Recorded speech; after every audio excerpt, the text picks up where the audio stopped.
So I usually talk about how the brain works and how the mind works, but let me give you a little bit of clarity on it with some visuals. And again, this is going to be a quick version of this. This is not going to be in depth, but I want you to see the importance of why this matters. So anytime we feel emotions, emotions on any level, it's going to affect the brain. So when we feel emotions like against the wall, loss of control, impatient, worried, defensiveness, well, let me show you what happens with that. These kind of things really shut down what we call the neocortex of the brain. Now, ironically, we're the only creature on the planet that has a 40% of our brain capacity is what we call the neocortex. Now, we have what we call the amygdala as well, which is really the animalistic part of the brain. But when we're worried or defensive or anything, we literally shut down the neocortex, the logical side of the brain. So I want you to imagine your employees who are constantly dealing with irate customers or dealing with maybe a negative environment. They are dealing with what we call the shutdown of the neocortex and the heightened amygdala. Could you imagine driving down the freeway and having road rage, but yet there's a cop right next to you all day long?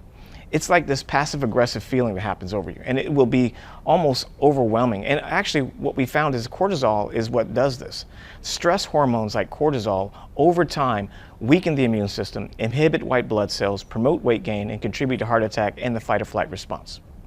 So you should know how to handle these things. The best way to handle these things is first realize that even in conversations, if I am literally disagreeing with you, creates cortisol. So that means we're always heightened in a defense. So how do you deal with it?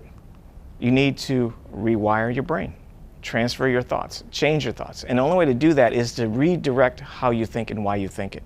So one of the greatest tricks to really get people to be engaged at work is to really give them more power at work. Now, I don't mean take away your power, just give them the feelings of accomplishment. You know, Andrew Carnegie was one of the best people that did this. Andrew Carnegie, he tore down his factories every 5 years, and guess who built it again? The employees. He asked them for their ideas because he knew that 70% of the people on the planet are creative thinkers.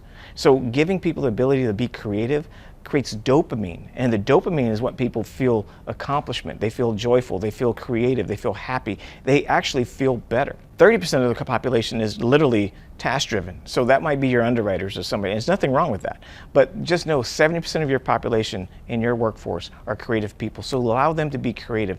Let them test things out, give them a voice in the things that you're building. Any ideas that you're going to launch, let them have some input on that.